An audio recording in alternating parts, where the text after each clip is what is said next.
Hello friends, I am back with my new video. अब हम discuss करेंगे next week market में किस तरफ की चाल रह सकती है।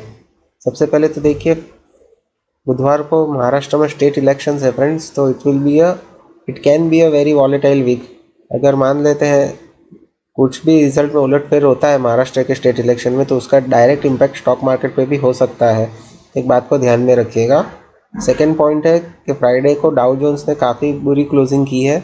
आप देख सकते हैं 300 पॉइंट डाउन क्लोज किया था डाउ जोन्स, और नेस्डेक को तो उससे बुरी क्लोजिंग हुई है 500 पॉइंट्स, 2.5% की नेगेटिव क्लोजिंग हमें देखने को मिली। वो अपने इंडेक्स के बारे में बात करें तो काफ़ी क्रूशल लेवल पे निफ्टी बैंक निफ्टी आके खड़े हो गए हैं फ्रेंड्स। पहले बात करेंगे हम निफ्टी स्पॉट की। निफ्टी स्पॉट अगर हम बात करें तो देखिए फ्रेंड्स, एग्जैक्ट अपने 200 दिन के एवरेज पे आके खड़ा है अभी, दैट इज़ नियरली अबाउट 23,500। और फ्राइडे को जो, सॉरी फ्राइडे तो हॉलीडे थी, गुरुवार को जो कैंडल बनी थी, this is typical inside bar pattern. मैं अपने पहले वीडियो में भी बता चुका हूँ, मार्केट ने 2 बार अपने इस ब्लू लाइन को सपोर्ट किया है, 200 दिन के एवरेज को। एक बार यहाँ पे सपोर्ट लिया था, फिर इलेक्शन के दिन भी यहाँ पे सपोर्ट से घूम गया था मार्केट। लेकिन इस बार घूमना मुझे तो डिफ़िकल्ट ही लग रहा है। क्यों ऐसा लग रहा है? क्योंकि मैक्रो कंसर्न्स अभी इकोनॉमी में काफ़ी आ चुके हैं, रिजल्ट्स पूरे आ रहे हैं, इन्फ्लेशन ऊपर है, इंटरेस्ट रेट अभी कटने के चांसेस भी बहुत कम लग रहे हैं। सो आने वाले 1-2 महीने हैं ना फ्रेंड्स, मार्केट के लिए काफ़ी डिफ़िकल्ट रह सकते हैं। इजी मनी का टाइम चला गया। एक बात आप ये ध्यान से सुन लो, जो इजी मनी बन रहा था 1.5 साल से, वो टाइम चला गया है। ये बात आप ध्यान से फिर से चार्ट में भी देख सकते हैं। ये जो इजी टाइम था, बहुत ही इजी टाइम था मार्केट के लिए, वो फेस निकल गया है। So this will be a tough face for the market. So do proper homework, do analyse your trade, तभी आप ट्रेड कीजिएगा, अदरवाइज डोंट ट्रेड, क्योंकि अननेसरी आपकी डिलीवरी सब फिक्स होती जाएगी। अगर हम वीकली बात करें तो वीकली में भी कुछ खास पैटर्न बनी नहीं है। अभी सबसे पहला सपोर्ट मान लेते हैं, फ्राइडे का टूट भी जाता है, ठीक है, 23,500 अगर निकल जाता है तो next support will be 23,224, that is इस weekly average of 50, that will be is next support zone, that will come somewhere come. अगर वापस बोल रहा हूँ, 23,200 पे सपोर्ट आ सकता है निफ्टी को, नेक्स्ट सपोर्ट। तो वापस से 200-300 पॉइंट की फॉल इस हफ्ते या 1-2 दिन में भी हम देख सकते हैं मार्केट में। वो तो क्लियर सी बात है। साइंस ऑफ रिवर्सल कब बनेंगे? अगर science of reversal will only be above, means market ऊपर कब जा सकता है अभी शॉर्ट टर्म में, उसके लिए निफ्टी को सबसे पहले 23,700 के ऊपर चलना होगा फ्रेंड्स। जब तक 23,700 के नीचे है, मार्केट में चांसेस बहुत ही कम है कि ऊपर जाएगा। Now let's talk about bank Nifty. Bank Nifty भी एग्जैक्ट फ्रेंड्स आप देख सकते हैं 200 डीएमए पे आके खड़ा है, और प्रॉपर इनसाइड बार पैटर्न बनी है इसमें भी गुरुवार के दिन। अगर मान लेते हैं ये भी अगर ब्लू लाइन के नीचे निकल जाता है, so it can fall down till going down till 49,600 and may be more till 48,800। 2 levels आप ध्यान में रखिएगा फ्रेंड्स। सो बैंक निफ्टी की भी सिचुएशन काफ़ी वीक लग रही है अभी तो, क्योंकि अपनी रेंज के बाहर आ गया था। ये रेंज में था काफ़ी एक महीने से। अब इस मंथली रेंज को इसने ब्रेक डाउन दे दिया था near 50,400। So be careful friends. हाँ फ्रेंड्स, मैंने अभी फिबोनाची रेशियो इस पर लगा दिया है, और मान लेते हैं कि एक टेक्निकल हम लैंग्वेज में कहते हैं, if any index goes or trades below 200 DMA, it is called a bear market. Bear phase में चला गया है। तो बेयर फेज में अगर जाता है मार्केट, ठीक है, तो फिर we have to employ our wave analysis, कि फिर वेव एनालिसिस हमें क्या बताती है वो हमें ध्यान से देखना पड़ेगा, ठीक है। तो फिर आप इसमें भी तैयार रहेगा। पहला लेवल, क्रूशल लेवल आएगा इसमें, that is 61.8% retracement level, that will become near 49,335।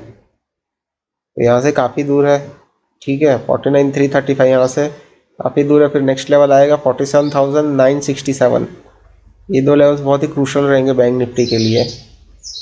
So any pull back will be sold into pull sell on rise market, जैसा अभी बन चुका है बैंक निफ्टी भी फ्रेंड्स। तो be careful in Bank Nifty also.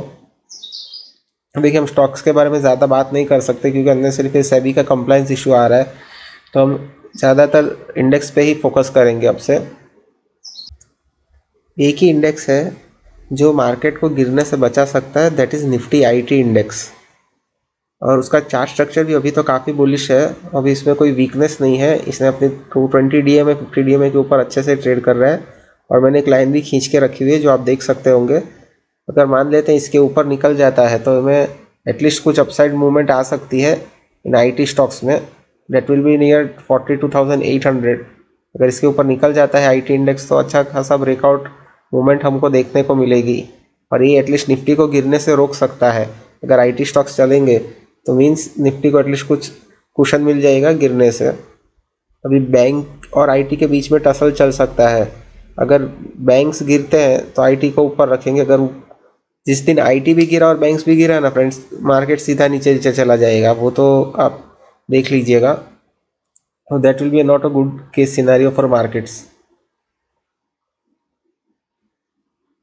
Metal index में भी बहुत ही बुरी हालत है और चाइना का स्टिमुलस पैकेज मार्केट को बिल्कुल ही पसंद नहीं आया था। तो इसमें भी अगर मान लेते हैं इसके नीचे चलेगा तो इसमें भी और लोअर डाउनसाइड लेवल्स आपको मेटल इंडेक्स में भी देखने को मिल सकते हैं। आप अपने हिसाब से होमवर्क कर लीजिएगा कि मेटल्स इंडेक्स में कौन से स्टॉक्स आते हैं, तो काइंडली फॉलो दोस लेवल्स। अगर मैं आपको इसमें दिखाऊँ एक बात,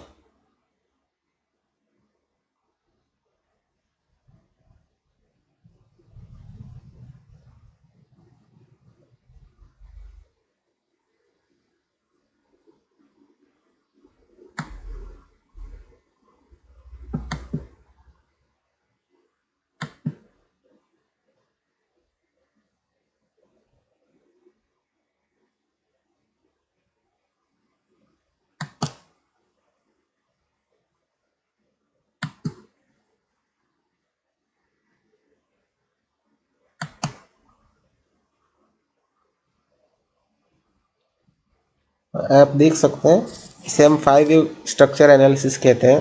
किसी भी इलियट वेव थियोरी या डाउ थियोरी, आप किसी कोई भी थियोरी पढ़ लीजिएगा जिसमें 5 वेव्स बनते हैं, तो डाउन साइड 5 वेव्स मैंने काउंट करके रखे हैं। तो इसमें आने वाले दिनों में ऐसी चाल कुछ बन सकती है। किसी भी इंडेक्स में आप इस तरह से आप वेव काउंट कर सकते हैं। आप बैंक निफ्टी में भी ले लो या फिर निफ्टी को ले लो, किसी में भी जिसमें भी आपको स्विंग्स दिखाई देती है, तो आप इसमें अपने लो और टॉप मैच करके you can analyse that 5 wave structure किस में बन रहा है। उसके लिए इम्पोर्टेंट होता है आपको ऐड करना फिबोनाची रेशियो। आप फिब रेशियो अगर डाल देते हो तो आपको समझ आ जाएगा। अगर मान लेते हैं इसको हम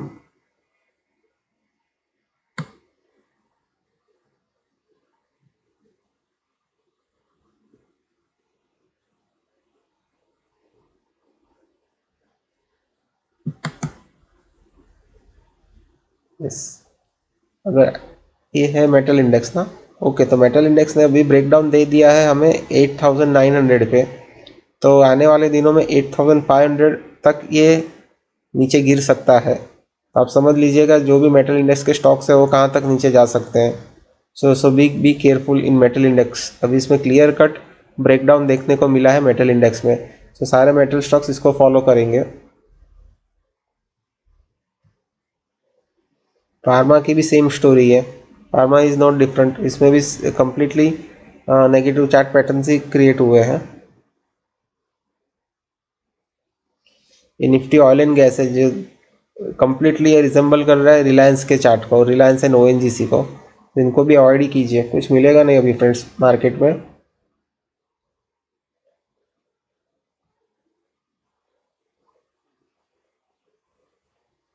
बहुत ही कम है फ्रेंड्स कुछ बोलने के लिए, क्योंकि मार्केट बिल्कुल ही अभी ऊपर जाने के मूड में नहीं है और पॉलिटिकल इवेंट्स भी है इस हफ्ते। So please be cautious. बस एक ही मैं आपको बताना चाहूँगा, ये गोकुल एग्रो हमने जो पहले इस दिन फाइंड आउट किया था, तो यहाँ काफ़ी अच्छे लेवल्स इसको हमें देखने को मिले हैं। ऑलमोस्ट 7 to 8% रिटर्न्स हमें देखने को मिले इन गोकुल एग्रो में। और एक स्टॉक के बारे में अगर हम डिस्कस करें तो एक विप्रो को अपने रेडार पे रखिएगा। फॉलिंग ट्रेंड लाइन के जस्ट वर्ज पे खड़ा है। अगर थोड़ा भी IT इंडेक्स ठीक रहता है तो this stock can move up, लेकिन बहुत ही क्या कहें इसको, मार्केट देखते हुए अभी कोई भी स्टॉक डिस्कशन करने के बारे में सोचना नहीं चाहिए बाई करने के बारे में, क्योंकि ट्रेड के गलत जाने के चांसेस अभी बहुत ज़्यादा है।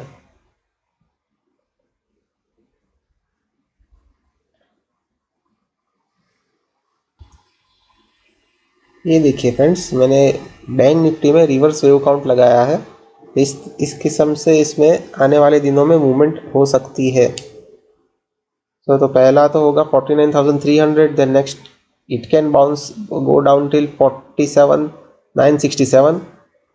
From there it can take a bounce back for a wave, fourth wave upside movement, and then ultimately it can fall down till, वो तो बहुत दूर की बात रहेगी फ्रेंड्स, उसके बीच में काफ़ी कुछ हो जाएगा। जस्ट ये तो एजम्पशन है हमारा कि मार्केट इस तरह की चाल आने वाले दिनों में ले सकता है। So do consult your financial advisor before taking any trades. तो जस्ट हमारी स्टडी है, और आप तो जानते हैं मार्केट आजकल बहुत वॉलेटाइल रहता है। डू प्रॉपर हेजिंग फ्रेंड्स, एक ही बात है, इस मार्केट में तभी आप पैसा बना पाओगे if you know option hedging strategies, otherwise it will be very difficult for you to make money. Thank you friends, और तो कुछ है नहीं बोलने के लिए।